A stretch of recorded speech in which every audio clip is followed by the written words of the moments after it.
Sortez, j'explique tous les jours ici que affaire de l'AIS, là, c'est Dieu qui est dedans, ne me crois pas. Regardez comment les Nigérians eux-mêmes, là, ils ont chargé l'affaire, là. On ne comprend pas l'anglais, hein. On va sauf que traduire en français. Écoutez la vidéo, là, c'est trop chic. L'AES vient d'envoyer un message très fort au Nigeria. Je veux dire, pas seulement au Nigeria, honnêtement, mais à tout le continent. Alors, un avion de la force aérienne nigériane est entré dans l'espace aérien du Burkina Faso sans autorisation. Or, pour l'AES, cela constituait une violation directe de leur souveraineté. Alors, qu'ont-ils fait? Ils ont forcé l'avion à atterrir, ont arrêté les 11 soldats à bord, et saisi l'appareil. Mais voici ce que la plupart des gens ignorent. Cette tension aérienne ne date pas d'aujourd'hui. Elle s'accumule depuis des mois. Ainsi, après les prises de pouvoir militaires au Mali, au Burkina Faso et au Niger, la CEDEAO a imposé de lourdes sanctions au bloc de l'AES. Et l'une des sanctions les plus sévères était celle-ci. La CEDEAO a ordonné à tous ses États membres de fermer leur espace aérien au pays du Sahel. Le Nigeria a appliqué cette sanction plus agressivement que quiconque. Il a complètement verrouillé son ciel.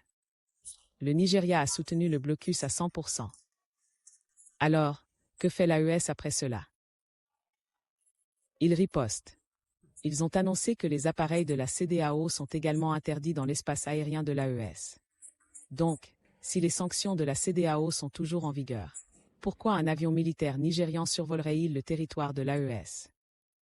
Sans autorisation appropriée? Vous voyez, du point de vue de l'AES, cela ressemble à de l'hypocrisie. Vous fermez votre espace aérien à nous, mais vous pensez pouvoir voler librement dans le nôtre.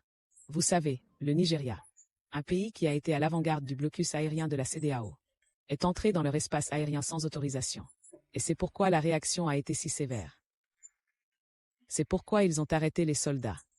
C'est pourquoi ils ont placé leur système de défense aérienne en alerte maximale.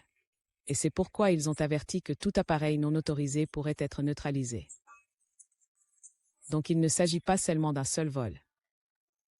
Il s'agit de toutes les sanctions. Des cieux fermés des deux côtés. De la confiance brisée et des luttes de pouvoir régionales. Le message de l'AES est donc clair et sans équivoque. Respect. Notre souveraineté de la même manière que vous attendez que nous respections la vôtre. Merci à tous d'avoir regardé cette vidéo et resté à l'écoute.